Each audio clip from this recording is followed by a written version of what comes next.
What's up, y'all? Welcome to the Foul Out Podcast. Today we got Willie on the cam Oh and my yeah, I'm brother out in nature, Arkeem. y'all. I'm out in nature. Yeah, my brother Arkeem and myself. And we just gonna jump straight into it, man. Um, Topic number one: Google searches are down for the first time in 22 years, according to Apple on their devices and Safari. So the question is, do y'all think ChatGPT will be to Google what Google was to like Yahoo? Like do y'all use ChatGPT more than Google now? No. No, mainly what I use ChatGPT for is something that I need like a very specific answer for, you know. Or if it's something medical, like, hey, what can be the problem if my head is hurting on the left side and I haven't eaten for 10 hours? That's something ChatGPT is better for. I'm more a very specific and direct answer. Google, if you want to look up, I don't know, let's just say somebody's net worth, and you want to see pictures and things like that. That's what I use Google for. If I don't know, let's say, hey, how many kids does Magic Johnson have? Something like that. Terrible example, but Yeah, I agree. I think Chat GPT for me is something that I've been trying to avoid not to use, but I use it for like he said, simple stuff. Like I really kind of use it like an Ask Jeeves type thing, like a funny quote or something like just to see how it works. I really haven't gotten comfortable enough to ask it something serious as far as like, you know. Now, some people have.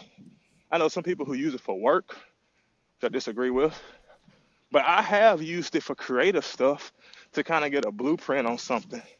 But nah, dude, Google is still king. I think though too, with Google being in court, that's gonna have something to do with that as well. Because they're trying to say are they a monopoly or not, essentially, to get rid of Google Chrome. So yeah, ChatGPT Yeah. is definitely on the rise though. Yeah, I'm not gonna lie. I use ChatGPT more than Google now. Main reason is because I just like how you can use natural language and talk to ChatGPT. Like I can ask specifics. You know what I'm saying? If I want to know something, I don't have to type it like it's a query on Google using keywords. I can just flat out say it. I can ask follow up questions. I can, it's just so much more you can do. And to be honest, ChatGPT is searching the search engines anyway. So it's going to, give you a more comprehensive, concise answer right there. And I also use it for work. You know what I mean? Like ChatGPT is just like having it, like as far as programming, it's just like having a friend look over your shoulder and say, "Hey man, why isn't this code working the way that I want it to? Help me debug it." You know, it's great for that. Like, it's not really the best at generating brand new code, but if you give it some code and say, "Hey, why isn't this giving me the outcome I want?" You can say, "Oh, well, you misspelled this." It's great for that. So I use it for work. I also use it generally as like a thought partner. Like if I'm like, working with an idea and I'm trying to figure out um, how it should be, like how I can like critique it or how I can make it better. It's great, man, for all things like that. So I'm full on ChatGPT now. I think it will be the Google to Yahoo. okay. My thing, so you bring up a good question, and I think this So is part of the What's the whole next cat, topic? the whole. let me show y'all this video right here. Let me pull it up.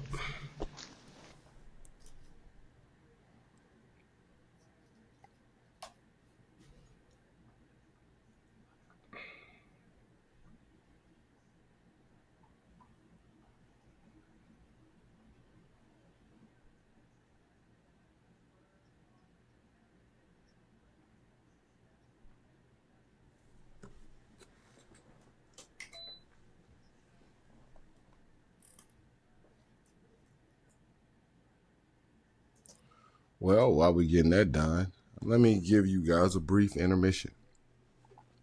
So a lot of people see everything that's going on with the Tory Lanez and Meg Thee Stallion shooting has come back alive. Why does it has to? It has come back in recent news.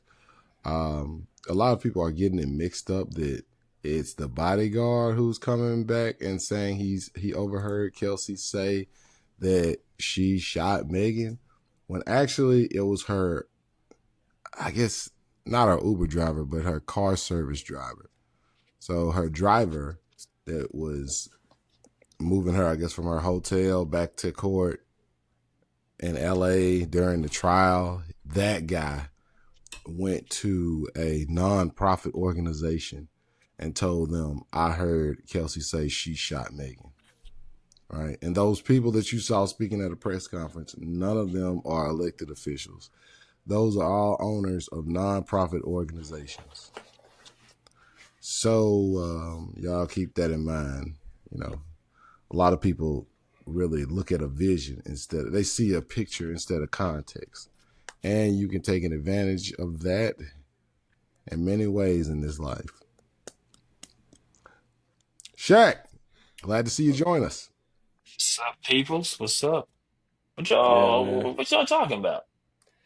Yeah, so the first question, we just get it out the way, was like, do you use ChatGPT or Google more now? Oh, no, I still use Google. I mean, I use ChatGPT for higher level thinking, but no, Google's still it's still my sweet spot. There's nothing better than saying, "Let me Google that real quick." No one's saying, "Let me ChatGPT that real quick." No one's saying that. It doesn't have the same Yeah, flow. but What was Yeah, y'all but saying? I I was saying ChatGPT. They both said Google, but we were moving on to this next topic. yeah, that's a very Let dry me. one. I don't think so. I think it's some interest that could be there, but I'm gonna go ahead and show this video. Low key wanted to wait on Willie, but Did he drop for some reason? yeah. But okay, here we go. So you're not going to be in another relationship? Hell no. For what? Because it's gonna be based off the sex. Once that wear down, you're gonna go find somebody else that's better. Yeah. It ain't gonna be based off of. Listen the thing, and listen carefully. I'm Listen listening. carefully. I'm listening. Relationships. Let me tell you what marriage is all about. Let me tell you what marriage is, and who's marriage for. Marriage is for old people and poor people. Okay, so let's get into that. Why? Because when you broke, our parents, like my moms and all them, they married on a merit of like, okay, we're gonna put our incomes together, have all these kids, and then when our kids, we're gonna have 5, 10 kids back in the 60s, all them, they're gonna have 5, 10 kids so they can work and bring income. Yeah. So you poor. So you married for that. And now when you get old, somebody got to be by your side to take care of. Right now, my mom's never been married in my lifetime. She got married when she was 70. Wow. So it's perfect. Yeah, somebody by her side all the way through. So do you? I really believe that. Like that's what. Like outside of that, it's no advantage to a man. Why is marriage advantage? What advantage? What does it do for a man when things go south? Like we gonna have to give up half our this, pay child support, pay. But what do the? It's only advantageous to a woman.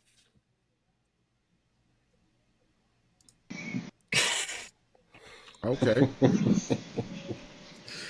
Okay, man. Paul Pierce says that marriage is only for poor people and old people.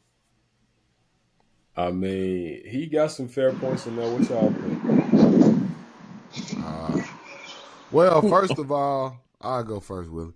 Look, man, who is Paul Pierce to listen to anyway? I mean, you was all right at basketball, but at the end of the day, Paul Pierce is not a relationship expert. He's not a money management expert. He's not. He was just he was an average NBA player. You know what I'm saying? So if I was gonna listen to him, I would only listen to him as something that he's proficient in, and that's basketball. Right? He's better than 90% of the world in basketball. You know, but that's where it stopped with him. I don't really want to hear anything else from him. You know what I'm saying? Hmm. Nah, man. And I mean, but then you got to go back and just think what causes him to think this. You know, because a lot of times you always got to think of what women show to that man, if that makes sense, right?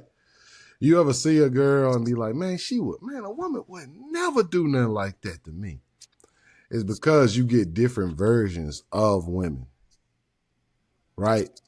And they know you got money or they know if you respectable, they act totally different to you than said guy. I don't know how women have treated him in his life to make him think that. But me, I haven't never seen the negative side. I never seen the girl, wanting to tear my car up and stuff like that. I never seen that. But I'm gonna let somebody else go. Paul Pierce. Don't listen to Paul Pierce on anything except a crossover, and he wasn't even the best at that. And I'm gonna go. Yeah, man. The man is speaking about something that I feel like is very central to maybe his experience, to our King's point. I mean, the only points that he brought up were that, or the reasons for why he said that he thinks it's for poor people and old people, is that back in the day they needed to have a bunch of kids and they needed to combine incomes, right? Those are the only reasons why he brought up marriage. But marriage is more. What's that noise? That's Y'all Willie. hear that? Willie, mute your mic. I'm trying to mute him, but it's like he keep coming back. He is mute though. Like, he's muted. Okay, I That's muted him. okay. Yeah, that was weird. Something to see. But yeah, so uh, what was that? Yeah, so anyways, homie brought up a couple points, but marriage is more than just having kids and having a dual income. I mean, those things are byproducts of being married, like no doubt. But you also have someone that you can be committed to. You come home to, they come home to you. You also can confide in them about certain things. Like, yeah, some people might say, well, you can confide in your friend, right? Yeah, you can to an extent. You know, once you get married, the agreement there is that you're going to care and love for me for who I am, no matter who I am today versus who I'm going to be tomorrow or in the future. Like, we're vowing to love every single version of ourselves. Your friend may not do that. We've talked about that before. That if we have a friend that seems to be going downhill, we're not gonna love them no more. We gonna take their job. It's what we said last time, right? So marriage is way more, and I'm not gonna beat a dead horse with this, but like, yeah, don't listen to Paul Pierce. He's talking from his own personal experience, and it's not a universal experience that people should be using to guide their own decisions. Yeah, I feel you on that.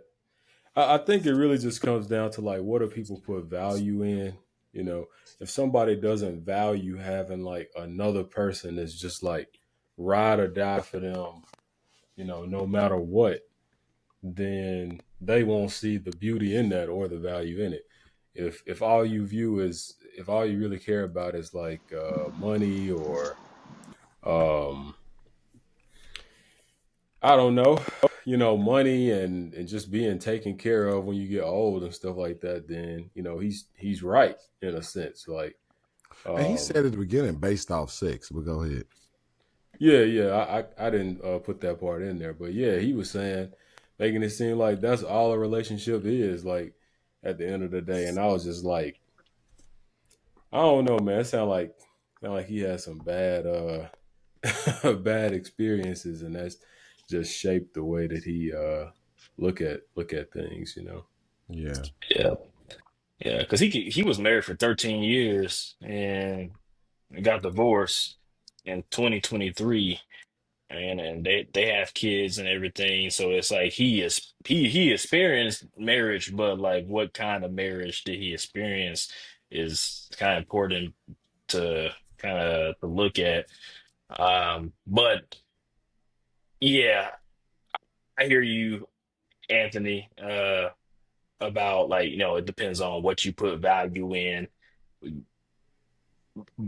But I think that we're in a culture of people not putting value in monogamous relationships, and it's ultimately leading to a bad situation in our country because we start putting value in like I'd rather just be happy and be by myself, or I can be happy all by myself. Like everyone is riding with that motto, and that's ultimately not good on a lot of levels. And I'm not going to get political or uh Let me pose this question. Okay, can you fault a person for it, like if they have a bad experience and it makes them jaded, or like it skews their opinion on something?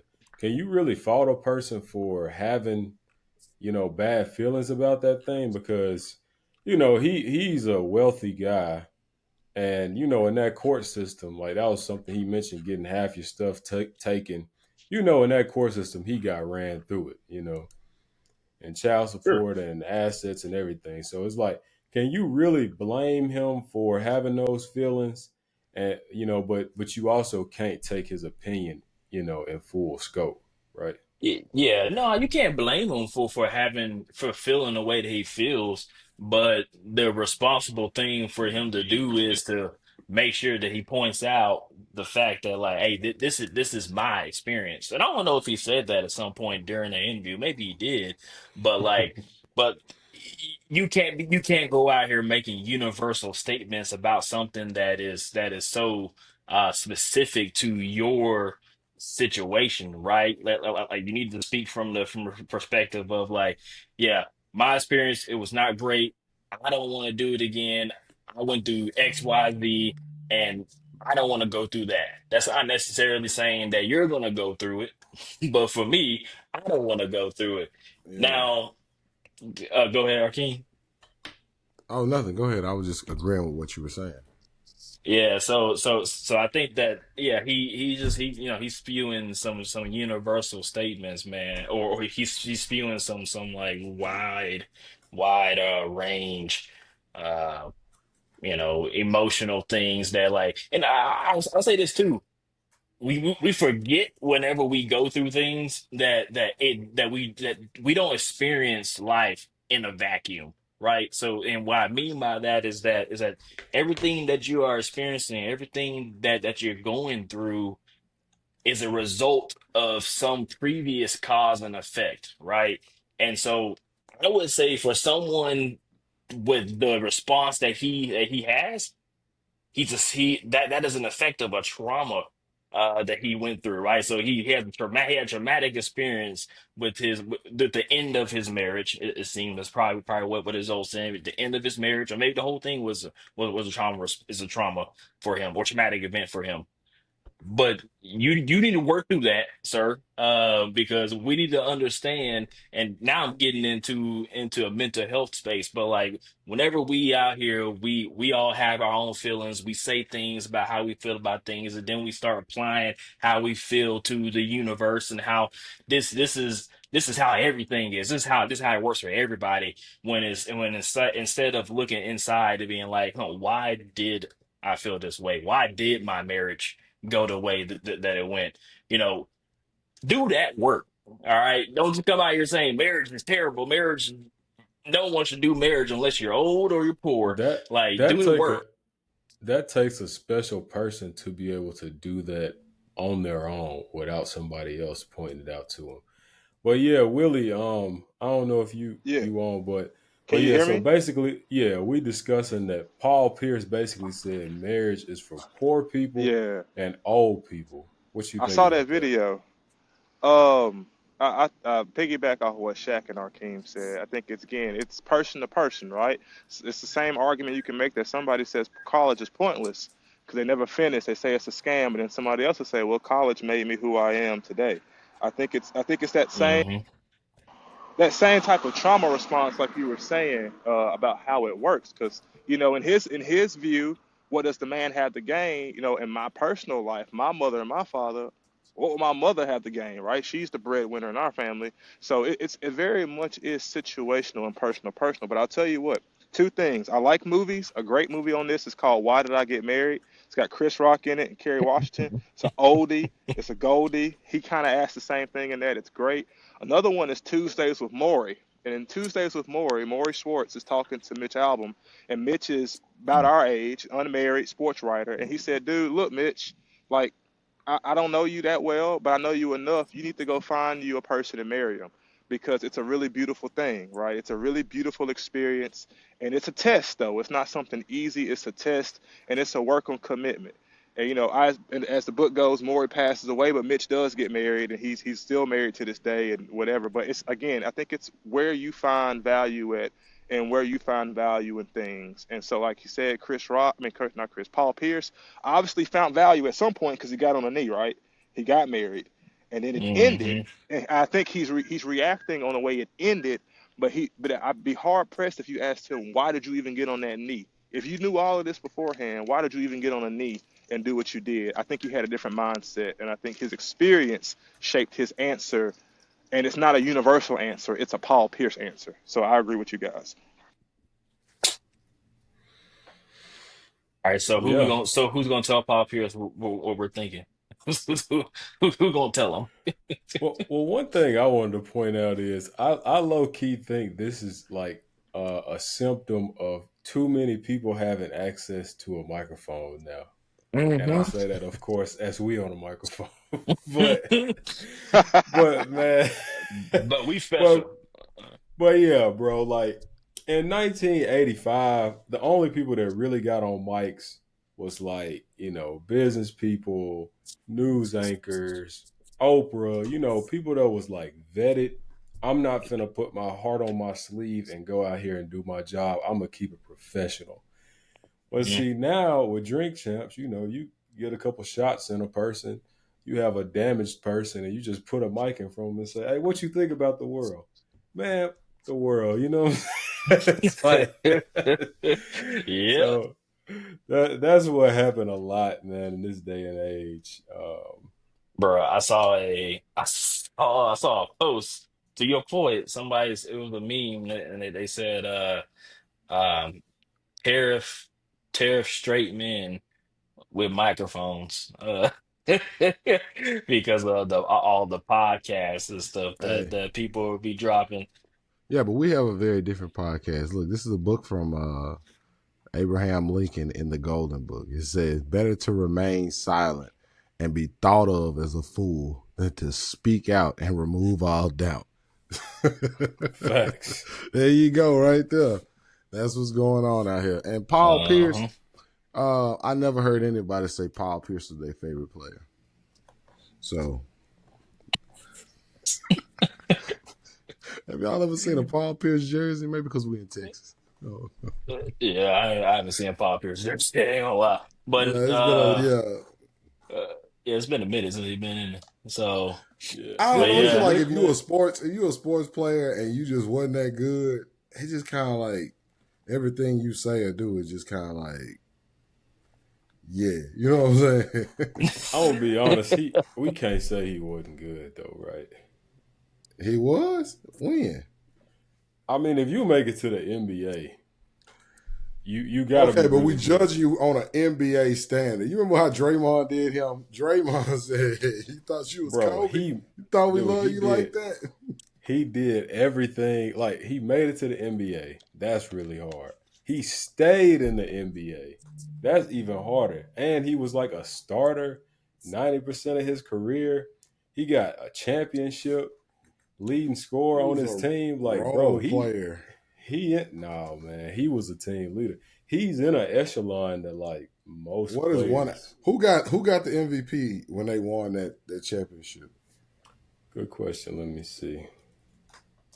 I know it wasn't him. Was it Kevin Garnett? It was probably Garnett. Yeah. No, it Paul wasn't Pierce, him. bro. Paul He Pierce got a won. Finals Hey, MVP, bro. hey, I'm not gonna lie. He did Oh, okay. his average is pretty solid up until his later years. Like he was averaging 25, 26, 25, 22. So he was in the 20s for or the upper teens for the majority of his career. So yeah, all right. That's what I'm Okay. saying. Like But he don't he have name has recognition, he has a Anthony. All solid right. career. No one really cares about Paul Pierce like they care about Michael Jordan or Kobe. Iguodala's, yeah, Well, see, now you Iguodala's talking Finals about the MVP best is 1, 2, and 3 players ever. Like Allen Iverson. I would put Allen Iverson on he, top of Paul Pierce. nah, Paul Pierce got out AI, man. okay. Hey, Let me see some. but name Oh, that's a recognition. good question. What you think? Okay, AI or Paul Pierce? Both trash, but let's get some. Whoa. What? You Both think Allen Iverson trash. was trash? Allen Iverson Uh, was I think that Allen changed Iverson the gets a game. lot more credit than he deserves, and same thing for Paul Pierce. You know, he defeated an injured Lakers team. Like, I mean, Iguodala deserved his Finals MVP, but I don't know. I just never thought of Paul Pierce as one of them dudes. I just never have. Allen Iverson's stats are where he where he fits uh are better than Paul Pierce's from a points perspective. Rebounds, Paul Pierce hasn't beat because he's taller, right? But I mean, I think Paul Pierce is a Yeah, Boston Celtics Okay. legend. Well, I mean, yeah. any He's a final Boston remarks? Celtics legend. He's not an NBA legend. yeah, Yeah, he definitely a Celtics Yeah, legend. Boston Celtics. Yeah, he like a regional player. You know what I mean? He's not Okay, like. you wilding out now, Arcane. You wilding out. You wilding I'm out. not gonna lie though. All right, so you got that top 10 conversation. Paul Pierce, he might be in like the top 50 conversation. Yeah, Top 50 NBA players. wasn't he he one of might. the wasn't he one of the top 75? Yeah, they Let me recognize him as one. let me I see. mean, Yeah. if anything, he's on a talk show, and that usually means that you were worth something whenever you were in the league. So Hey, Yeah, that should have been he a man. still giveaway. he still got the worst crash out ever. How you lose your job Yeah. with over Okay. 300 people Well, online? I guess we can move on from that Wait, can topic. I'm y'all gonna hear throw it. Willie? Yeah, I can hear him. I don't see Willie. Oh, I'm about to say because you every time Willie say something, Anthony started talking over it. I'm like, My man, fault, bro. I that's can't see. rude. I can't see or hear you, man. I'm almost home, y'all. I'm almost home. He just said He he said, "Yeah, almost I'm almost home. home." Okay, let me drop and I'll come back. All right, let me But slam we Paul Pierce in his career some more. Look, man. Paul. And I just want to say this. You are no Kobe. You're not even a D Wade. You are just, I mean, I don't even know where you would even rank somebody like Paul Pierce. It's like he's top 75, but Klay Thompson wasn't top 75. You know what I mean? I don't know. It's whatever. I don't know. yeah. Can y'all And is this Willie has still nothing to do there? with Man, his opinion being different than mine. But it's just like I said, whenever I see a player that I just really don't respect his game like that, I'm just like, whatever he says, it's like, oh yeah, then you suck. Like I cannot name you a more irrelevant Finals MVP than him. Can you name another more irrelevant Finals MVP Who won that than year when the Paul Pierce? Pistons won? Chauncey Billups. Man, Or him Chauncey or Billups and them was really getting it in. Rip Yeah, Hamilton. Chauncey Billups won in 2004. I feel like he was better than Chauncey Billups, right? I think. Y'all wilding on Paul Pierce. Y'all hate him. I You don't hate him. realize he I don't won the even I don't he won even the discuss Celtics their Paul first Pierce. championship in like 30 years. Yeah. And He like didn't win it. They won it as a team. I, I understand that, Yeah. but like Okay. Let's go ahead and put. Is Willie still on y'all screen? By the way. Yeah, he Yeah, is. he was talking with Yeah, too. let's just move it. Let's just move it. Go ahead. Nah, go ahead. Just give me a thumbs up if Willie ever start talking or something. But He uh, almost home. He'll be able to connect to the Wi-Fi. okay, is he still going or are we? No, go nah, he ahead. done. Go. Okay, yeah, we on to the next topic. Um, throw this up on y'all screen. Let me So the see this United funny. States and China reached a trade deal. Clap it up, clap it up. It's only a 90-day trade deal though, so keep an eye on those stocks in T minus No, 80 something days. But yeah, right. man. So apparently, China is still maintaining a 10% tariff on the U.S. I think they said we're maintaining a 30% tariff on them. But after this deal was reached, the stocks soared. Um, and then on top of that, to to create another big win in the stock market, inflation cooled to 2.3%, the lowest level since 2021, and it defied some of the tariff fears. So, like, man, what are y'all thoughts on this? Is Trump getting the job done? I saw in one poll his approval rating swung up 11%.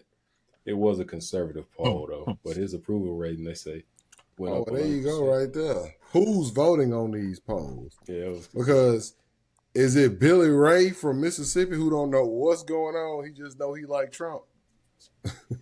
Well, that You know same what I poll had mean? him at 39 Like, let's get percent. some.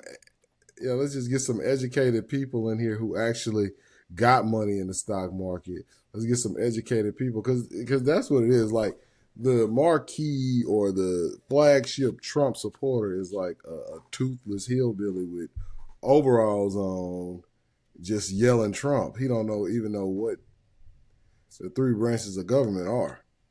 He's just yelling. So whenever it comes to that approval rating, I want to know who is voting. All right. Now, as far as the trade, I'm glad they came together, and I'm hating that it's only 90 days. And are y'all frozen? Okay. And I'm hating that it's only 90 days. I wish that I don't know if we would call that an actual solution. It's like a patch job. It's like if you got a crack on the wall and you patch it up. It's not actually fixed. And what we need to do is somebody gonna have to break because both people not gonna break. China feels like they are big enough to take on America and they don't want to be pushed around.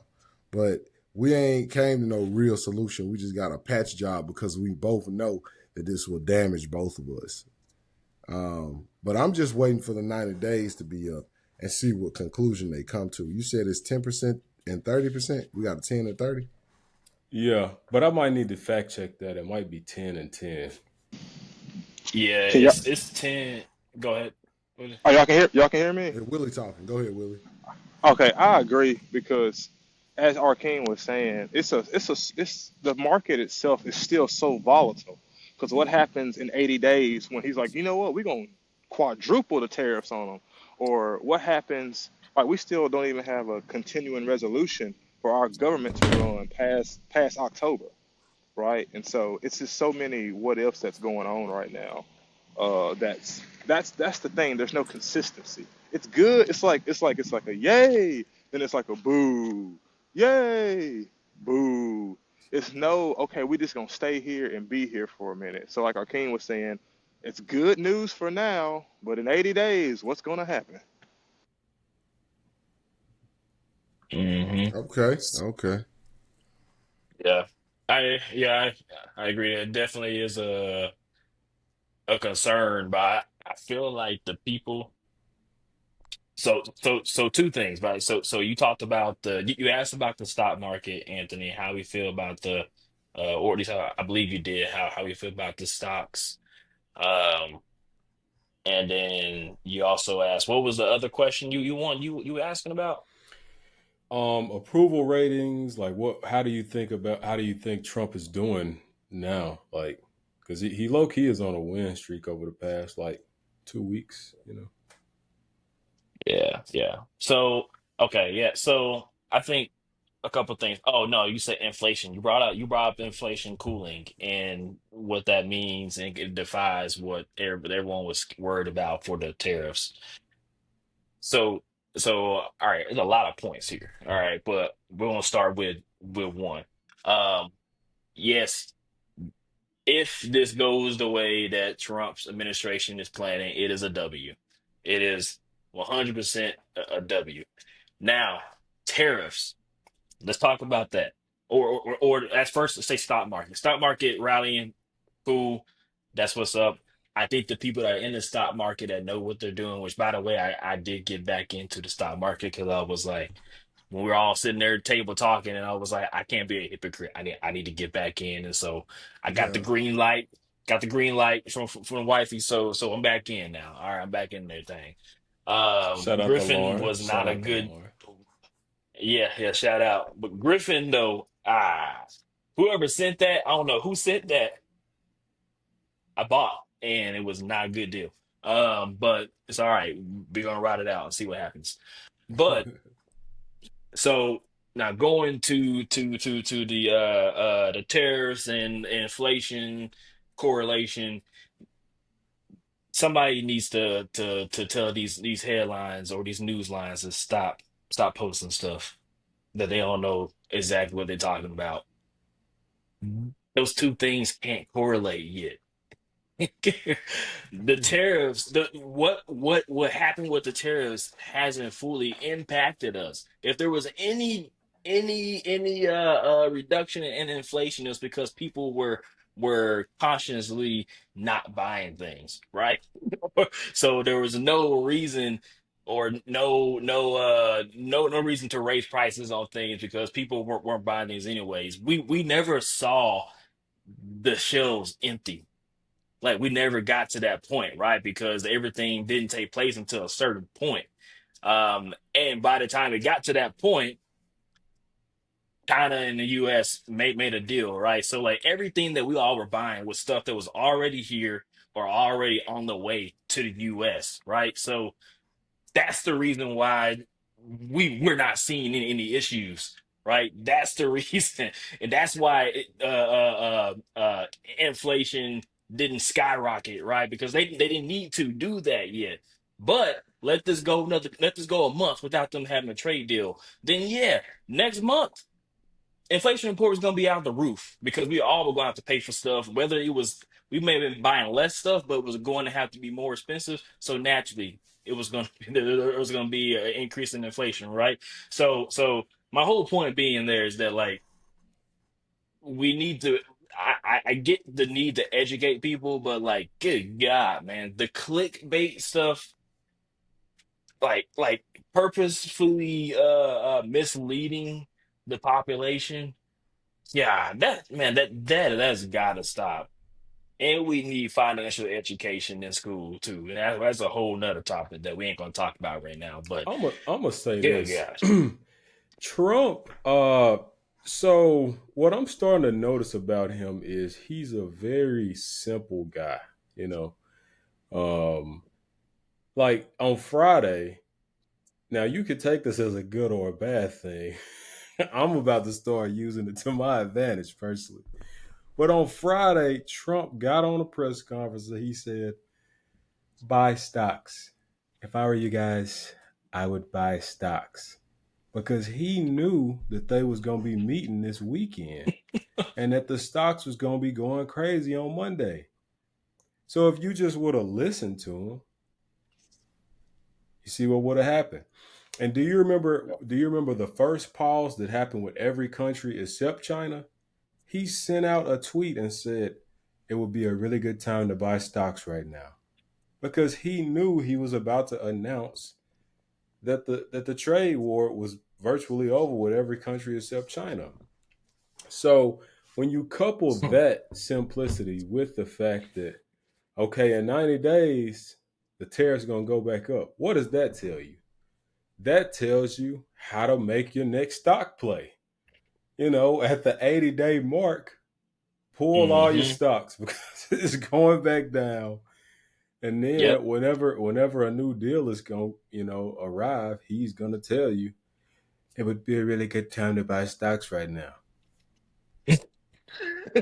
I'm just saying, No, hey, no, I think you're right, Anthony. You're onto something, man. Because yeah, I forgot to say that earlier. I forgot to say this earlier was the people that are in the stock market and understand how stocks work, they know exactly what you just said. Like they're paying attention to this stuff, and they're gonna be pulling and putting money in at the right times because they know exactly what's going to happen. But you're right. That's exactly what's going to happen. We're going to get here in 90 days, and China and the U.S. are going to duke it out again, and then everybody's going to panic, and then stocks are going to drop. But I'm pulling mine. It just depends on what day. I don't know what day Yeah, I'm gonna pull. I got to make sure I do the numbers on that. But another thing I was going to say too is, um, word is I heard or I read that China was telling American companies, "Man, you ain't got to pay that." Like when they put the tariffs on us, like 125%, whatever it was, they was telling American, "You don't have to pay that. This is you know what I'm saying. This is BS. You don't Hmm. have to pay that." And Yep. after the weekend after I heard that, the deal got reached. So, um, Hmm. I will say kudos to the Trump administration. They're the kings of creating a problem and then solving it and wanting a pat on the back. You know what I'm saying? Like, you know, it's like if you, Oh if man. you break into my house and break my door, and then you come to me the next day as a door salesman, um, the right guy will be like, "Man, you came just in time. Who would have thought?" But but yeah, man. Trump administration in a nutshell, dog. Any final Willie, thoughts you on got How that? something to say? can y'all hear me? Yeah, we can. Willie talking. So this is my thing, and I hate to be that person, but I just know, bro. Like if Obama would have did this, if Biden would have did this, hell, even if Bush would have did this, man, people would have lost their minds. They wouldn't have been like, "Oh, what a great savvy play that was." They'd have been like, "What if Obama said during the 2008 housing crisis, all right, we're gonna bail them out. No, we're not. We're gonna let them sit there for a little bit, figure it out. Wait, we're gonna save them. We saved them. Y'all are good, right? Everyone's happy. Y'all know how them people would have cut up over something like that. So I just feel like even though what he's doing is whatever he's doing, it's illegal, first of all. I hate to be that person, but for Marjorie Taylor to know what the stock, what he was going to do on a weekend, that's why she had to stay in trial, right? Because they said, how did you know to do all of this before he even made the announcement on Twitter? And she was basically like, she essentially said, hey, he kind of just told us over the weekend, right? So the stocks were closed, the market was closed, he was giving inside information. I don't know. I just feel like, and maybe I'm coming from a point of contentment because of my position. It's just so up in the air with things that I think we need to be a little bit more serious about what's going on, and not so, not us on this podcast clearly, but people, and not so fickle. Because like I don't know, for some reason people think if you disagree with one thing, you're for the other party or you're for the other person, and that's not how that works either. But that's the environment we're in right now. Is that you either on one side or the other. But I just wish that there would be some stability because I was in the red when he did all that. I don't know what it looked like now, but for one moment when I peeked at it, it was bloody red. But it is what it is, and yeah, that's my boss. That's my president. That's your boss and president. So you didn't like, well, you say you didn't look at it, but if you did look at it, would you have liked to see how in the green you were? Or would you I'll have put been it. like, ah man, this is so bad. Well, Yay. so I'm not gonna lie. I'm a 401k baby, and the 401k ain't as easy to change on a whim like it is for like Robinhood or something like that, right? Mm-mm, So I no, will it's say not. this: I was a 401k monster at the start of this year. The start of this year, I was due for an early retirement. Now, obviously, I know it's in the red. It's still a good time to buy, and I haven't stopped. I'm still wholly rolling, roaring in. But yeah, if I knew 3 months ahead of time that hey he was gonna do this, yeah, I would have put everything in a safe fund. But it's whatever, man. Like I said, I'm early in my career. This type of Uh, stuff is gonna happen. It is what it is. But I do think it's disrespectful to those who may be on the end of their career, right? And they look up and they see bloody red, and they like, damn, I planned on retiring. I guess I can't do yeah, that no more. So, you know, yeah, I just wish yeah, he had a little bit more grace. To be a president, right? You're the president. Yeah. You represent everybody. Like, come on. Side yeah. note, let's give a shout out to them Boston Celtics for forcing a game 6 without Jason Tatum. Clap it up. Uh oh. Yeah. Uh oh. Yeah, yeah. Well, Arkin, do you want to respond to what Willie said Nah, go before ahead. I say something? Uh, so Anthony, Willie's point was that, he had a 401k, right? And he saw there was a lot of red for him. Like he was bleeding a lot because of this, right? And he feels like there should be more compassion from our president for people that are using or expecting their 401k to be their lifeline, like towards the end of their life, right? Um, so, and I agree, I hear you, Willie, on that too. Um, and unfortunately, I think that we have the type of leadership where people are expecting others to quote unquote learn from their mistakes or pull themselves up by their bootstraps and realize, well, if you got hurt last time, well then you should figure out a way to not get hurt this time. So so they probably be like, well, it took you too long to move your 401k to change up your distribution for your 401k. Well then maybe you should put it in a Roth IRA I'm gonna so say you have this. more control. Wise man once said, and I know it sounds crazy. Wise man once said, "It's good when stocks go down because that way they remain cheap. Whenever your 401k buys new shares, you getting more bang for your buck. It stocks going down, it only affects you if you're looking to sell, which your Hmm. 401k, you're not gonna sell that for 30 years. So sometimes it is good if they go down and they remain cheap, so you can get more for your dollars. And in 30 years, you don't want to see them go down. But right now, it's not too shabby. But that's Yeah, just strictly from an investment, long term investment point of view. yeah, yeah. I feel that. Yeah, but Willie, hey, I don't want to make it sound like I was making light of your situation or what you were saying. I just feel like that's the kind of people that we have to let the strong rise and the weak will fall. That's I the will say that I mentality. had a personal benefit from the dip. So obviously my company does a company match, but they don't match it with every paycheck. They just do like one big lump sum match. And when the market dipped, Mm. that's when my match purchased. So I Oh, dang. yeah, so I'm up more than ever now. That's what's up. But yeah, any final thoughts on that? That sounds great.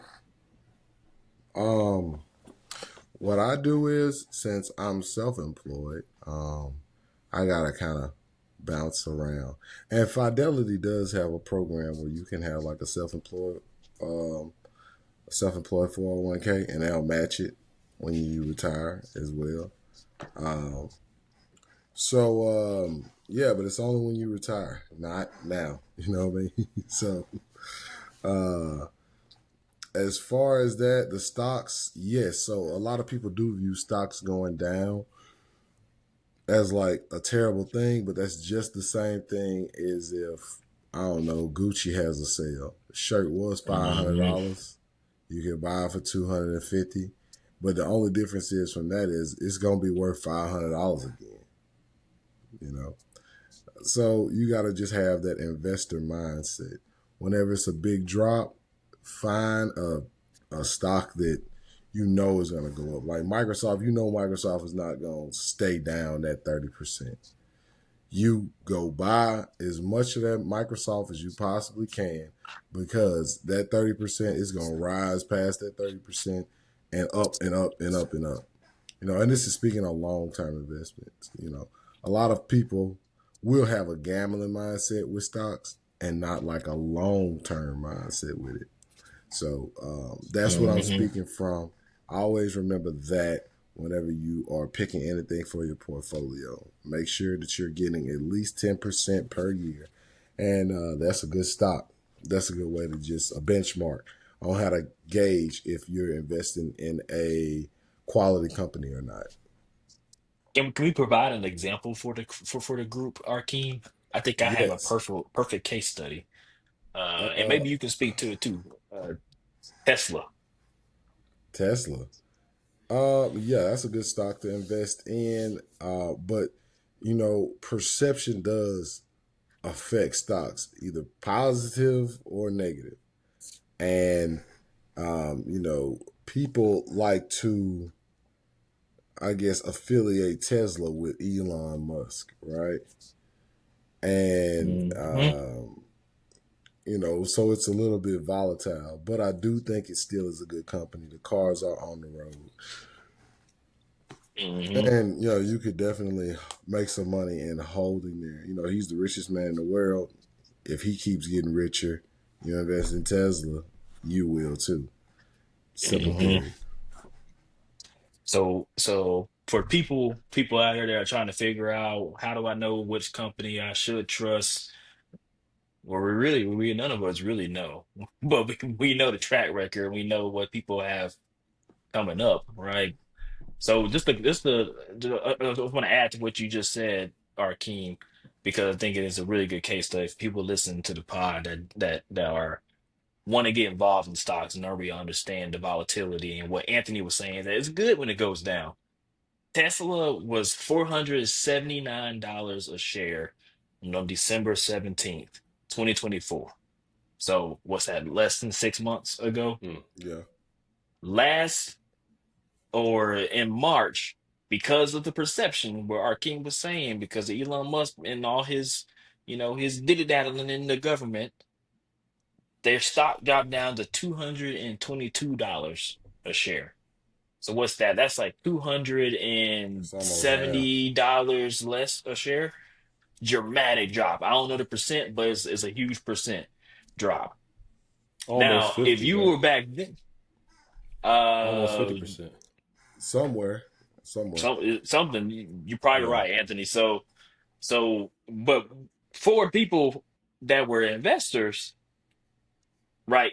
There's a little bit of like, do we think that the company's gonna get back? Do we think that Elon Musk is gonna stay with them? I don't know. But if you're somebody that's like, I believe in Tesla, I think the cars are still gonna get bought. I think that they have bigger visions that's gonna help feed this company's revenue. I'm gonna buy this at $222 because it's on sale. It's Gucci 50% off. Yeah. As of today, they are at $347 a share. So Exactly. It's gonna what? keep rising, and it's gonna blow that original price off of the top of that. See, it's a long term thought process. Long Hmm. term. Yeah. Yep. Personally, I did think buying it in the 200s would have been a great idea. But now that it's in the 350 range, I'm kind of low on Tesla personally. I think they saw like recently a 40% drop in European sales. For the first time, BYD reported like greater earnings than them. You know that their CEO is like doing side quests with like five different other companies.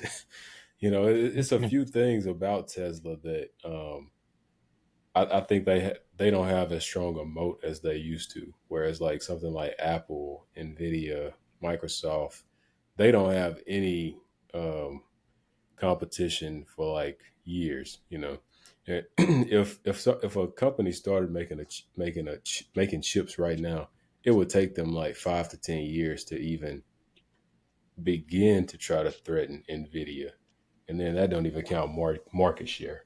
Um, but anyway, I don't want to get too deep into the weeds on that. But if we did have a Mm. stock segment every week, that would be pretty cool. Yeah, think so. Yeah. Okay. Let's go on to the next topic then. I'll just throw this image on the screen. So the company, I thought it was Qatar, but it's actually pronounced Qatar. The country Qatar wants to gift the United States, with a $400 million brand new Air Force One plane, 747. No, get in it. Trump wants to accept it. He said we will be stupid to not accept a $400 million or $1 billion plane, for free. But officials have said that it's missing at least $1 billion worth of presidential revamps. Like it lacks a situation room, it's going to lack a medical clinic and other top secret tech. I heard one guy say Air Force One is basically the White House in the air.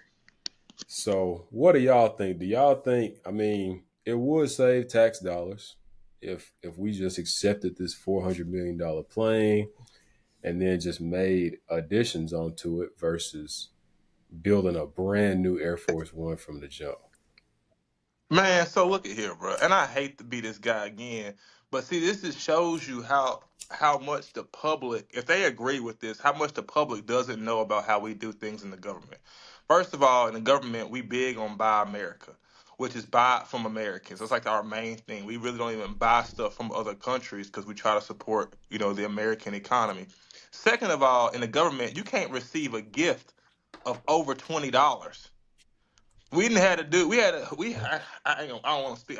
I'll say this. We had someone get in trouble because they took something from a contractor that wasn't even money, right? So you think about that. Let alone you let an outside nation that's in the Middle East say they finna donate a plane that could be bugged, could have all sorts of stuff going on with it, and then we're gonna pay for it anyway, because the tax people, we pay for the trips, we pay for the refueling, we paying for the pilots. So it's just insane to me that a dude who served as president has so little knowledge about what we can even do. But that goes to show you that I think, and he's gotten this far with a lot of this stuff because a lot of people are afraid to say what's right. And it's really sad when people choose to do what's convenient instead of doing what's right. Because at the end of the day, history gonna judge us on what we did. And if you were to say, "Hey, man, you know what? He was president, so I had to do it," or "He was president, so I really wasn't gonna say anything about the president," I just and I think I go back to Obama, right, for obvious reasons. But I just remember whether you liked Obama or not, right? Let's just be real, they gave him gripe for everything he did. That man wore a tan suit one time, and they said, "What president has the audacity to wear a tan suit? Who does he think he is?" Remember that guy stood up in the middle of his press conference to the nation and was like, "He's a liar." Like nobody was doing that stuff until Obama became president, bro. Like Bush had that shoe thrown at him, but that was from somebody in another And country. that was another And country. I'm sitting here listening to these moves that people are just nodding their head like, yeah, that's a good idea. And I'm just sitting here, man. I'm sorry. I, You know why, I, don't you? I just don't get it, man. I just don't get it, bro. I'm sorry. You know why, don't you? Well, like I said, it could be bugged. And didn't he kill Al Manzar, Al Baghdadi? He killed that dude. I wouldn't be accepting no gifts from Middle East. You know, he's just wide eyed from the gift. Oh, it's a new plane, man. Them boys finna blow you. Them boy gonna say, wait a minute, he in the air? We got it. We good. Man, they gonna put a Oh, they gonna put a remote control on that thing and have him sitting in the middle of the Sahara. Like, bro, come on. they gonna say this for Abu, huh?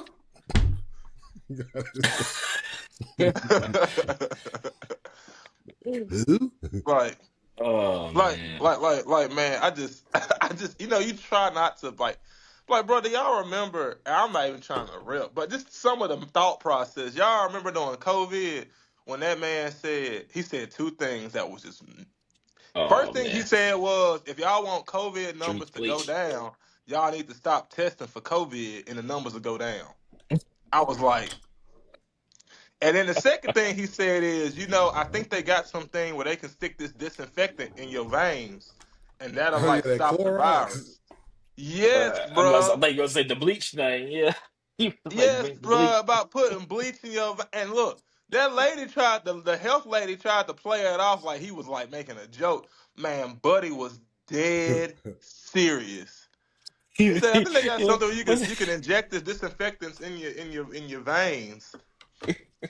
And then y'all heard, and then I hate this is my last one. Y'all heard what he said to Jerome, right? The Fed. He said, "Look, I can't wait to fire him because all he got to do is come out there and say the economy is great and the numbers will look good. So if you got a bad economy, you need to blame him because he could just come out there and say, look, the economy is great and the numbers will go up. He said that. Yeah, he did. I Hey, remember look, hearing that. He all I just can wants say him to is lie. it's kind of like the thing when people in media are scared to say something about Jay-Z. It's because they know that he will retaliate on them. But what is gonna happen is it's just gonna look real bad in the future. That's how it's gonna look when people are no longer afraid of him. Like same thing with Suge Knight. People were scared to death to say something about Suge Knight back in the day, but now people just say everything about him because he off the grid. Back then, Suge Knight would do all kind of stuff. Everybody be like, "Well, I don't know." But right now, they scared he'll retaliate, and Trump has shown you that he will retaliate.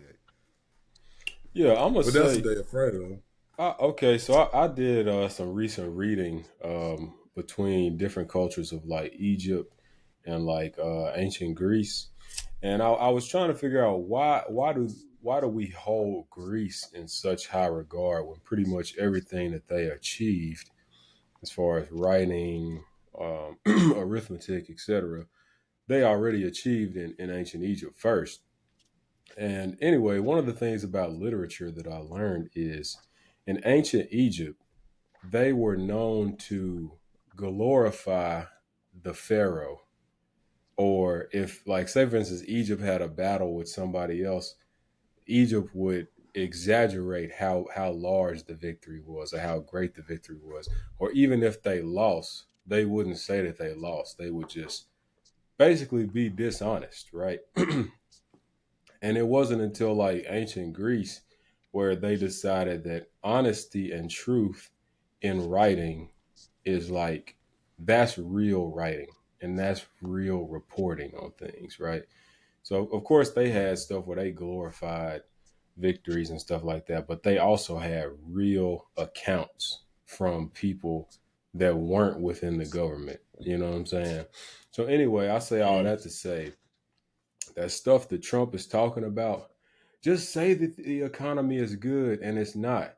We really take truth and data and honesty, we take all that stuff for granted because it doesn't have to be this way. You know what I'm saying? If you look at Russia, you look at China, they just make stuff up and you know what I'm saying that they just have their way with it. Like the people at the top, that's just how they do.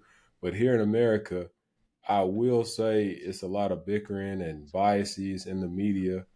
but we do try our best to be truthful and honest, and that's something that we take for granted, but it's very, very important. You know what I'm saying?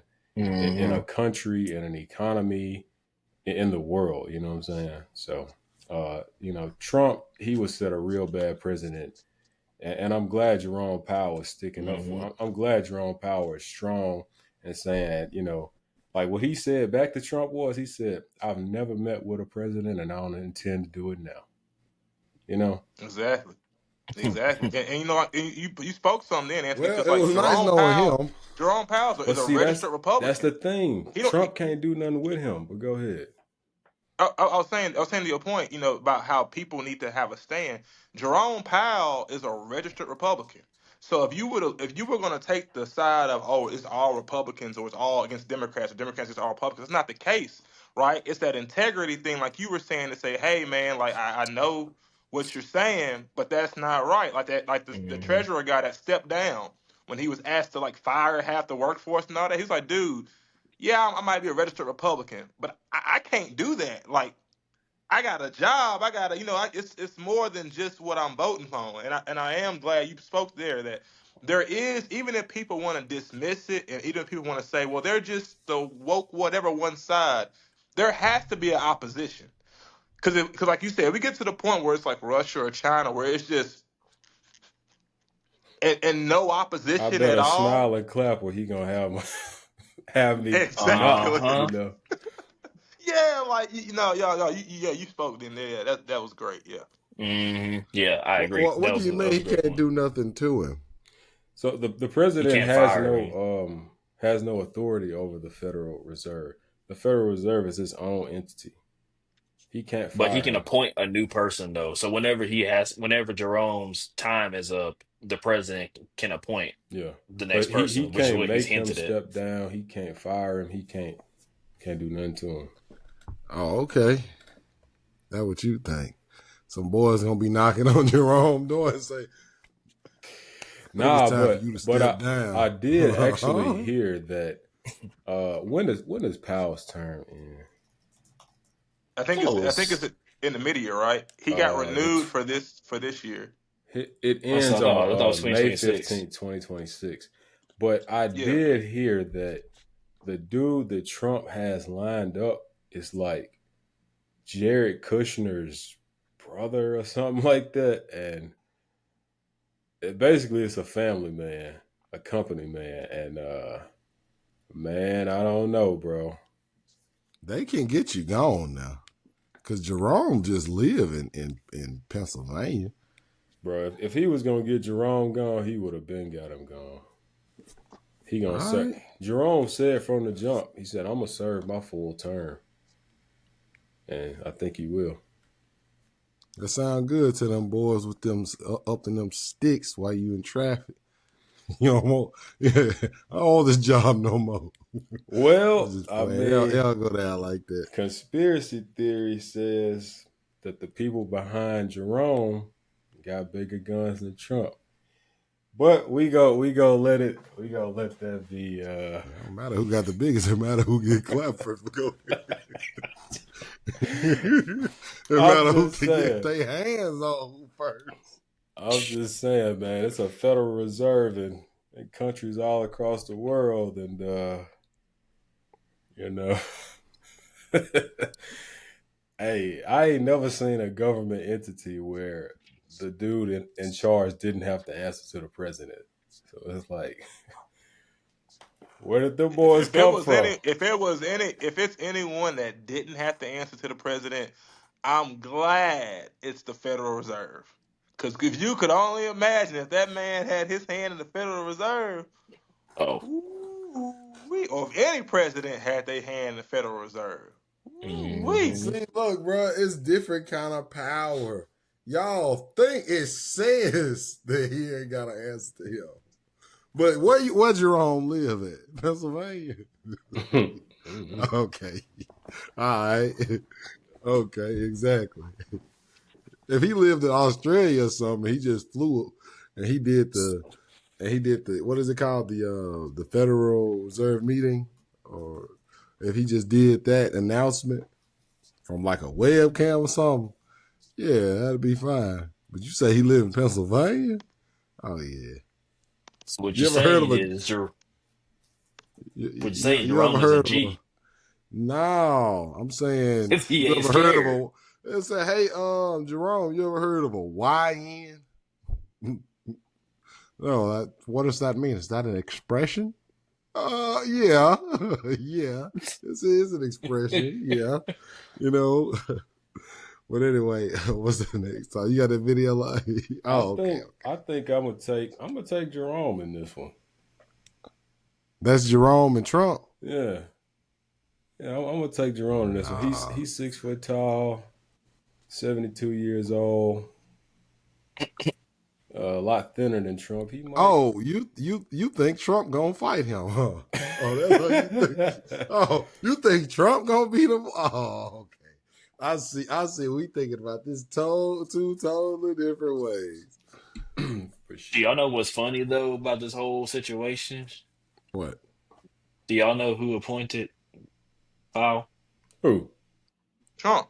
Trump. Hmm. Yeah, he appointed him his first term. Oh, I didn't know that. Yeah. Yep. That's Yep. what I'm saying, man. Look, Shaq, you preaching to the choir. That's what I'm saying. He appointed this man. Biden extended him. Then Trump was going to extend him again, right? But after that whole thing, now he want to get rid of him. Come on, man.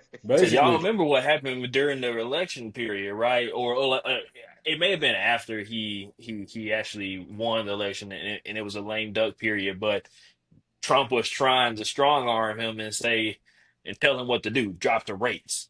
And then that's when Jerome made that huge stance towards the beginning of the year saying, I won't let the president influence my decisions for the economy. And then immediately after that was when Trump started saying, "Oh, start talking cash crazy about Jerome Powell," because he was like, "We need to get him out of there." That's yeah. exactly what happened. But if he would have been buddies with them, he'd have been good. I must say, I really do think Powell has done an excellent job. Like, he's not being too quick to make hasty decisions or anything like that. Like, Absolutely. he's really the first Fed chair that I've ever like really paid attention to. I didn't really pay attention to the Fed before him, but I think he's done an excellent job. And you're not supposed Hmm. to. That's the whole point of the Fed chair. Is kind of like how Fauci got in that thing with the COVID, right? You're not supposed to know who the head of the CDC is, right? They operate if their name is getting out there, that means something's bad. Something Like bad. if Jerome Powell is getting pushed out in the public, that's something's up because you're not supposed to know those guys. So yeah, and yeah. Well, the So thing yes, about kudos to him Fauci, for holding down. believe it or not, I read Fauci. He liked the fame. Like when COVID was hot, like he They like ran him out enjoyed of there, didn't it. they? They They gave ran him a him up hard out of time. there, and Gave him a they hard time. didn't Trump like removed his security, didn't he? His security detail like they did Oppenheimer. He's trying to get that boy away. I remember. I know they tried to arrest him. They tried to send him to prison. Yeah. Like for real, for real. He trying to say, hey, bro, Trump just told the boy in Venezuela, he said, look, bro, I want y'all to build a super prison. Yeah. So it's next. So look, man, he's sending them, he getting you gone.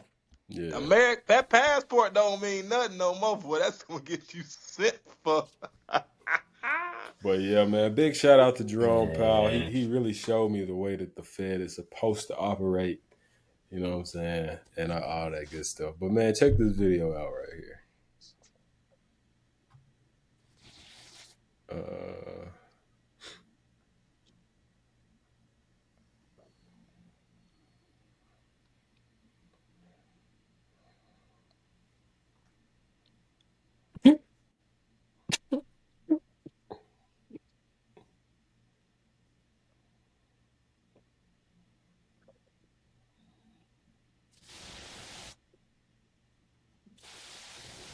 That ain't even the worst one. But what do y'all think about the over celebration of at the graduation, mainly the black kids? Like I saw one with somebody throwing money. I saw one where a girl bursted out twerking. You mm, know, walking across the stage. What do y'all think? But respect the moment. That's all. Respect the tradition. Once we start losing tradition and losing respect for tradition, or losing respect for people or certain statures or levels of people in our society, whatever, then we end up it creates anarchy, or it loses we lose a sense of like being to some degree. Like graduation is supposed to be this monumental moment in somebody's life. I made an achievement, and here you come dancing and twerking. Not just because you're excited, you're doing it just for flair, just to be funny, and you sort of diminish the whole moment for everybody else, for the next person that might be trying to take this seriously.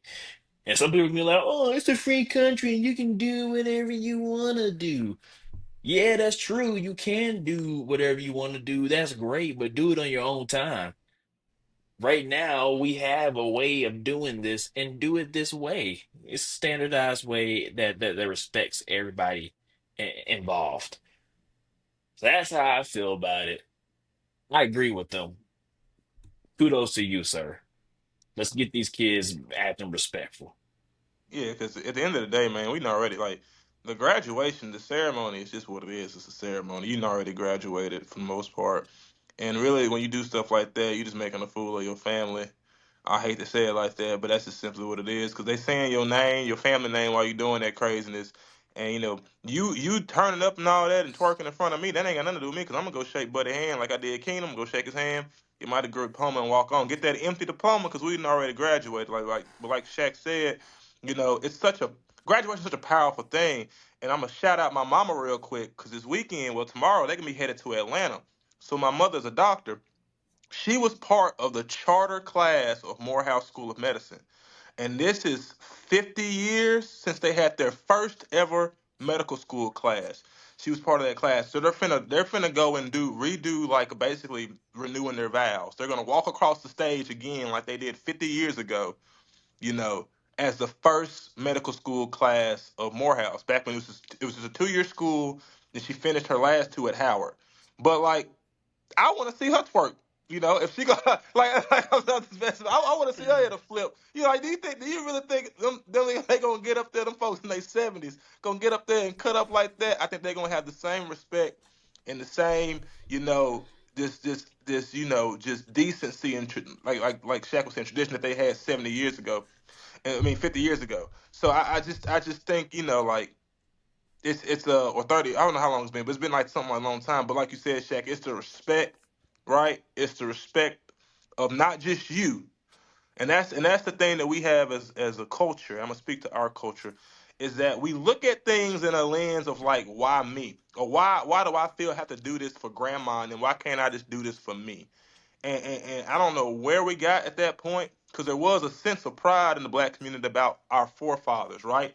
Alex Haley made the movie Roots, right? The book Roots to really show you that even though you came here as slaves, you are more than just that, right? And that Hmm. group of people had pride in that. And so I really don't know where we lost. I think I talked to Raheem about this one day. Like, where did we lose? Where do we go from Martin Luther King, Medgar Evers, James Baldwin, Stokely Carmichael, those types, to where we are now? What happened in 20 years? But we need to find a way to get back to that tradition, like Shaq was saying. Sorry for being long winded. You good. You good. Spit facts. Yeah. My take on it, it's harmless if it's like that guy, he was kind of prancing around like a pansy, but I think it's harmless if it's just like that. But I do think the principal was right to make him go back and do it in a respectable way. You know, did he cause any harm by doing all that dancing? No, but you just want to show him, have some class, do this the right way. When the pictures come out and the videos come out, you don't want to be looking like that 20 years from now. You know what I'm saying? And I think that's Hmm. I think honestly that's a big piece that our culture is missing now. Like back in the day, black students, answer to black teachers, black administrators, black counselors. Whereas now, since integration, it's not like that no more. You know what I'm saying? Who do you think is gonna really care about if this young black girl is wearing a skirt that's too tight or too short? You know what I'm saying? Who do you think is truly gonna care if this young black boy is sagging his pants too much, or is tucking in his shirt and not wearing a belt? Doesn't know how to tie a tie. It's gonna be black adults that want to see that. That want to see that young black kid do better and be better. And Hmm.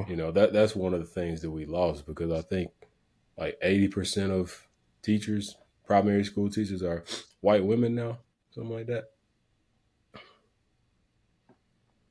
Well, Yeah. yeah.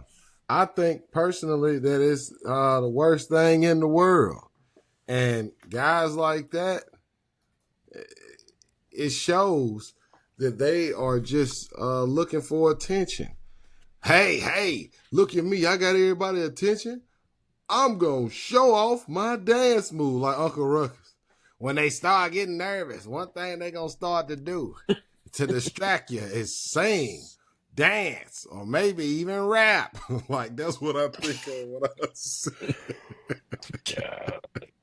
Uncle Oh, Ruckus. man. Like, you got to stop it, bro. You got to stop it. Be Hmm. respectful. This is not your moment, sir or young lady. This is y'all's moment. This is everybody's moment, the principal. So you got to be respectful and share it. Now, if they say, hey, everybody, let's do the most crazy, idiotic thing you can think of when you cross the stage, that'll be a different story. But as far as how that goes, no, Hmm. yeah, people think that, hey, everybody looking at me, I'm finna do something stupid. Hmm. And it's also introducing people to adulthood and maturity.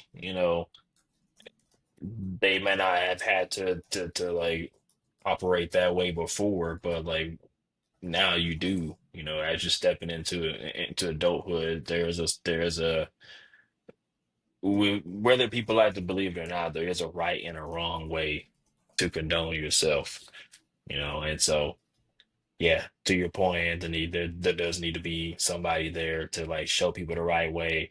Um, and it is more palatable when it is somebody of your, at least for for black people, it is more palatable when it is somebody uh, that is also black correcting Yeah. you, you know. Yeah.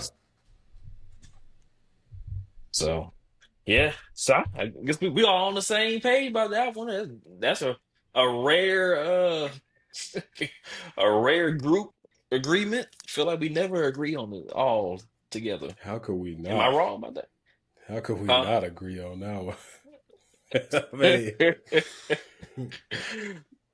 I don't know. When Willie said that he wanted to see his mama twerk on the stage, I got a little I don't know. I didn't know where Willie was I going was with that. like, I thought he whoa, pause. oh, Willie silent now. All right. yeah, but did y'all see those updates about the Diddy case? They said that it looks like the prosecutors are trying to go the route of domestic violence rather than like what he's actually on trial for, which is like human trafficking. Yeah, they about to lose. And like I called y'all from the beginning, I said it from the beginning. Look, Diddy is gonna go home. This is just a play, really. I think it's really just a play to just kind of like get some money, knock his money down. I don't think that they ever thought they was gonna get him to jail. Just slander his name and get some money out of him. Try to ruin the legacy. That's what I think it is about. I mean, because you can't tell me that this is a human trafficking charge. And it's just like some people so dumb they falling for it. Like you tell me it's human trafficking, and you show me a video of him hitting on Cassie, and then people saying yes, he is guilty. Wait a minute, bro. So hey, I don't know. I mean, unless it's some evidence that we haven't seen yet. Unless it's some evidence that we haven't seen yet. But from what I've seen and what the world's seen at this moment on March 14th, we have not seen any evidence of any human trafficking from Sean Combs. What you got to say, Willie? If they want you, they gonna get you. They want him. They want that boy Diddy. They want him real good. You know, Cassie husband storming out because the freak Nick then got exposed. They want him bad. Ooh, they want him bad. Wait, You know, her I ain't husband think they stormed had the. out. Yeah, he ran Yeah, they out when he started getting found out into all the the stuff Cassie was details. doing. The devil's in the details. What?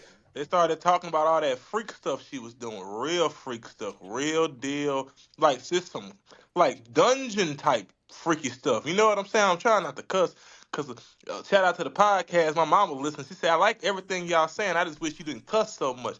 I'm trying to honor glory. I'm trying to honor Big Glow Oh wishes. man, But dude. it's some real deal freak stuff that then came out at this court hearing. And look, I think they trying to set Diddy up. Like it ain't no crime to be freaky, you know. And that's what they trying to portray. They trying to portray like was he doing some weird stuff? Yes, but that's not a crime in your own house.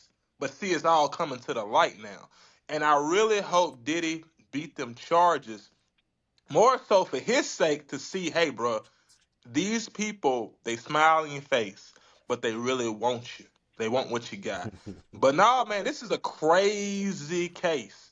Like, like when I say it's crazy, bro, like, yeah, Anthony, read into why Buddy stormed out the courtroom. Cause I would have stormed out too. It's Cause, wild. And our cause king got an look, inside track, so I'm gonna let him speak on it. the prosecutor said, and did Mr. Sean Combs, there's a male prostitute up there, like a sex worker man, and he was hired to, Cassie, and Diddy was gonna watch.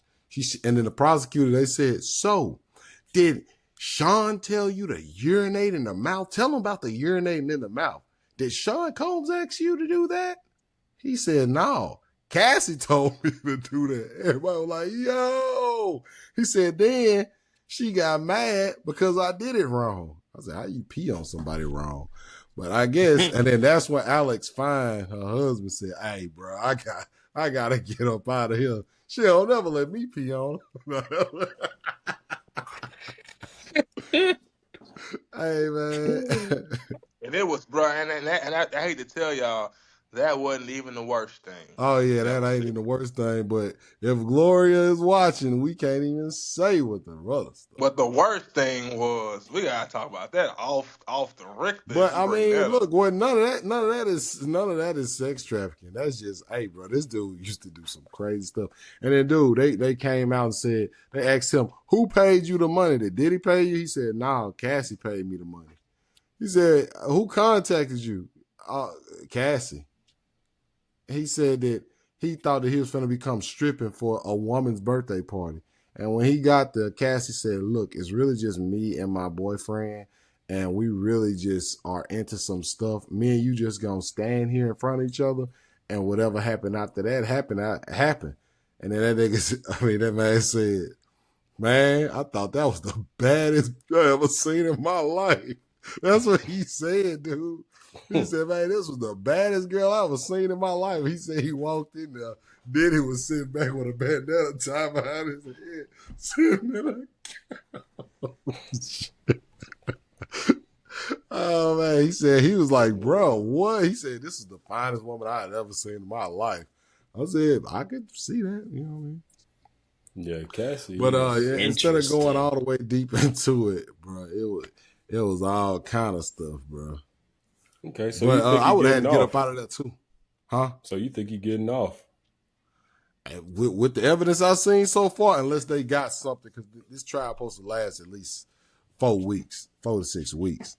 So unless they got something else, But Cassie, I I don't thought think she they getting were back up on the stage. I thought they were trying to like change the narrative to like Cassie was coerced into doing things and not Yeah. necessarily like it wasn't all voluntary. Like there may have been some voluntary actions, but there may have been a point where she was like, I don't want to do it anymore. And at that point, she didn't have a choice, which in that case is not sex trafficking. At that point, it becomes human trafficking, right? Because then Right. So if you look at the definition, it fits. yeah, so with that, they broke that down as well. So Cassie said that she said yes to all these things. Like you hired the sex worker, yes. You picked him out, yes. You told him to pee in your mouth, yes. But I truly didn't want to. You know what I'm saying? That's what she said. I always said yes to. Yeah, we had one freak off that was 4 days straight, and freak off ain't what he called it. He called it King Night. She was like, when I turned 29, he ruined me. He ruined my birthday because I wanted to party with my friends and family, and he said they go get them big niggas.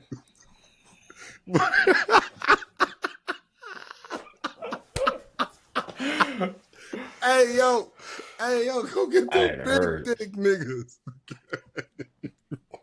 Hey, anyway, that what she said, and then she said, okay, and got on Craigslist, whatever, and found him. You know what I'm saying? But she said she never told him no, but she really wanted to say no, but she just never told him that because it would upset him.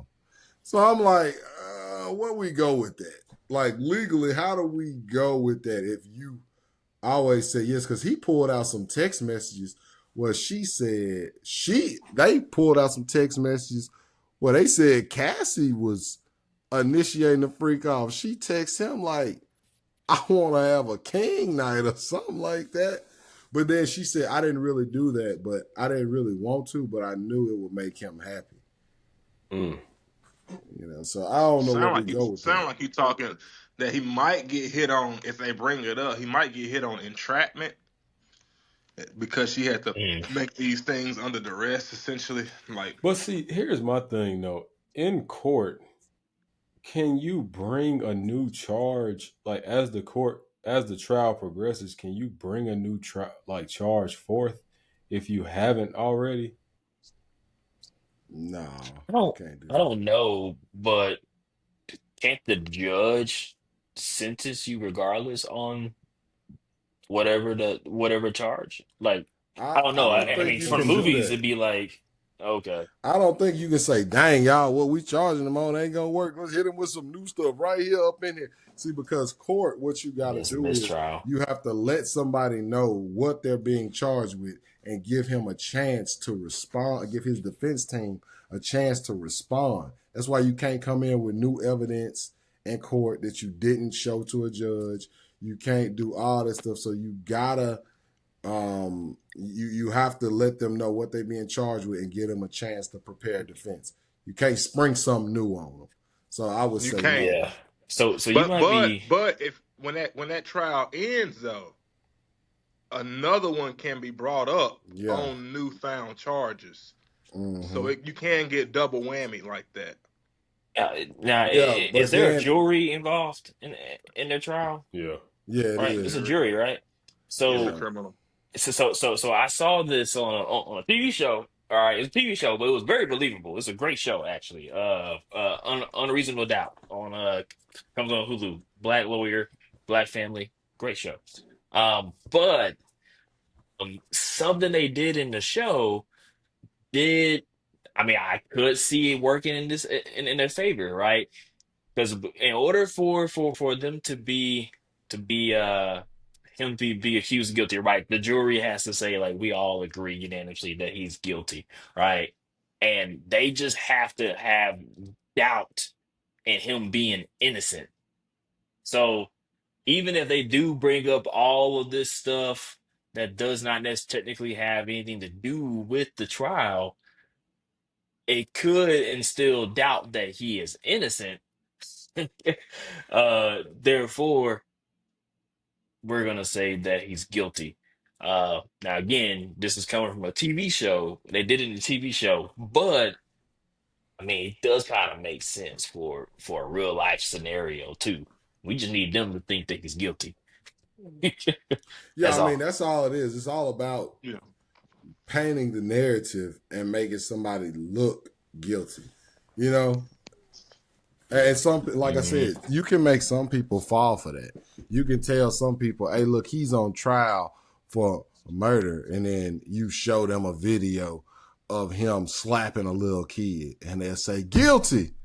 You know what I mean? But it's up to the defense to say, hey, y'all, look, he slapped a kid. He ain't a killer. You know what I mean? Hmm. But some people Yep. have went to jail just because their defense couldn't respond to the narrative being built. Hmm. Yeah. So Eh, yeah, no, it's definitely be interesting to see how this goes and Everybody whose loves a witnesses good are. story, they say. Oh yeah. Everybody loves a good story. That is what they say. Well, yeah, is there anything else y'all want to discuss? Oh, The I thought. the Tory Oh my bad. Lanez thing. Oh, sure. Tory That's something. Lanez got stabbed 14 times, 7 times in the back, 2 times in the back of the head, 1 time on his face, and then somewhere else on the side. Torso. Torso? Okay. Yeah, Yeah. so they say it was a Mexican gang who got him. Well, a word is that Tory is in the prison like kind of like a don. And it's like the Mexicans versus the blacks. And Tory was like an easy hit, you know. I guess they knew he didn't come from prison for real and didn't know how to move. And if he was one of the top black guys because he was throwing money around, he was getting, I don't know if this is true or not, but they said he was like, move around like a don. Get out of my way or I have somebody beat you up, whatever. And they just went and got Tory. The guy who did it is I like mean, already in jail for life for killing like a 17-year-old. yeah, so he doesn't. Yeah, that's the crazy man. That's the crazy thing about prison. God, I hope I never have to go to prison. I ain't gonna lie, y'all. I don't know. I don't know.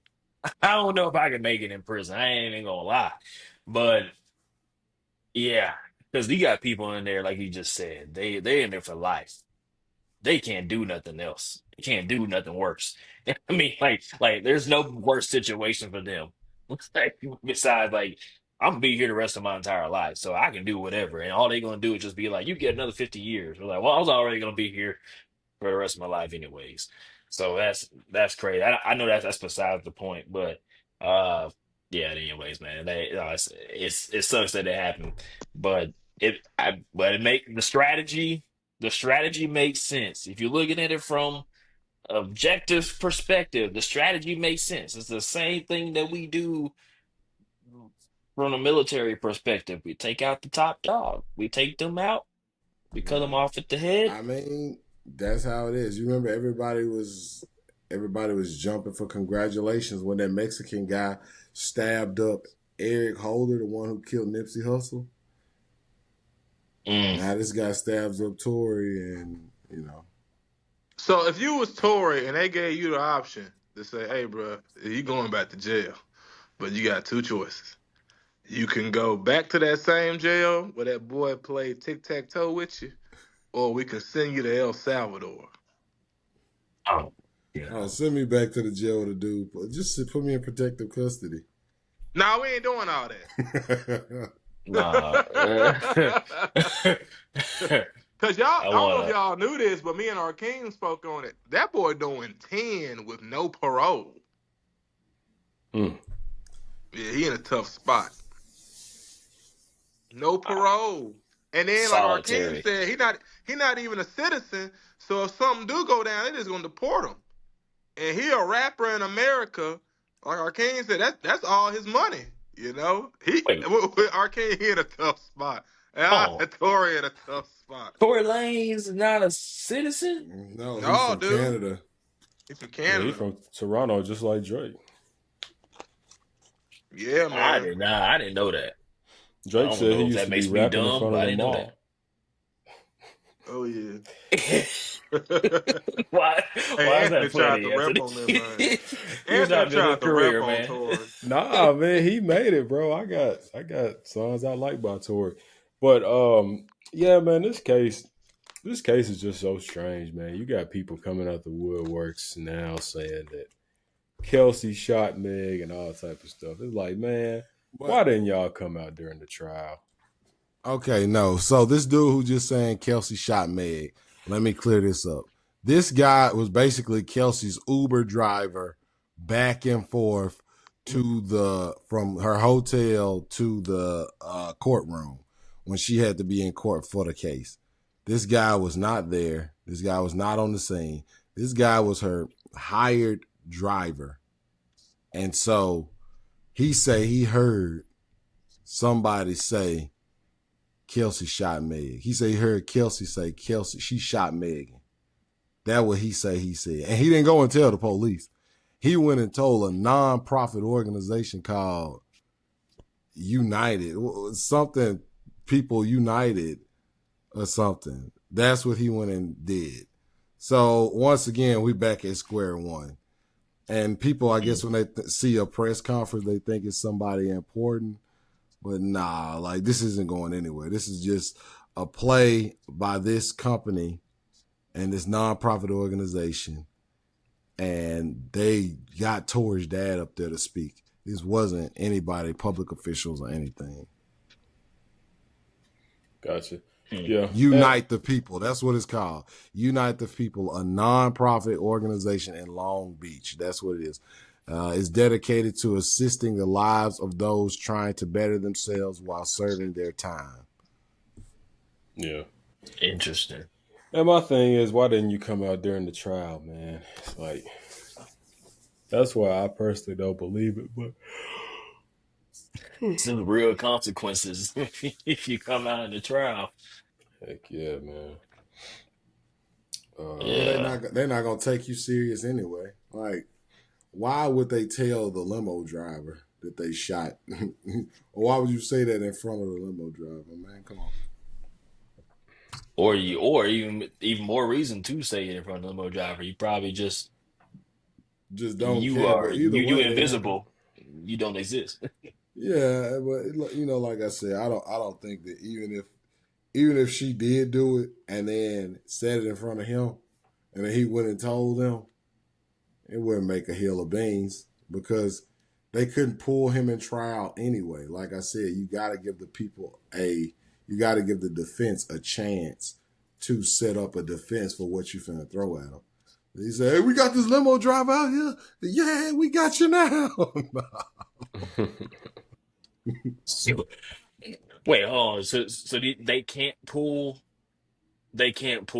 any witness up without Yeah, you got to tell informing them the who the nah, defense. witnesses yeah. are. Yeah, you gotta tell You them. got to tell them who the witnesses are. You got to tell them the evidence. You got to tell Wow. them all evidence. You can't say, "Yeah, I got this secret recording, and we're gonna play this at the end and really get them." You got to show Bro, them. You got to let it play. You got to play it. TV is so wrong. Yeah, Okay. you can't just fling nothing on nobody.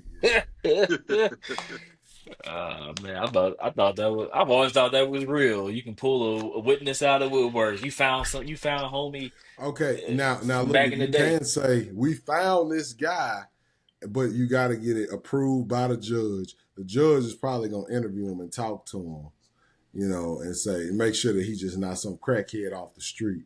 You know what I Mm. mean? To just go up there and lie.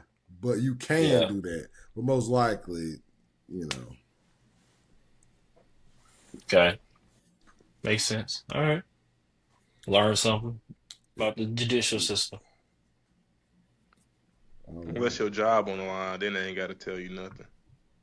Like like Oppenheimer, when that dude said, "Wait, we didn't even know this dude existed." It said, "Don't worry about that. We interview." Yeah, it's crazy. Yeah. Like you said, if they want you gone, then you gone. Oh yeah. Hmm. Yikes. Dang. Yeah, Tory Cook. Let's just be real. Yeah, I think so. I thought that those were elected officials or even lawyers. Like, if you see the people during that press conference, bro, them dudes couldn't even read fluently. Well, one of them couldn't. I don't know. Mm. Well, is it 5 fouls? I think it might be time. Yeah. We got an hour 40. Okay, well, man, appreciate y'all for joining and listening in. Appreciate y'all for joining. We got 5 fouls, and we about to foul out.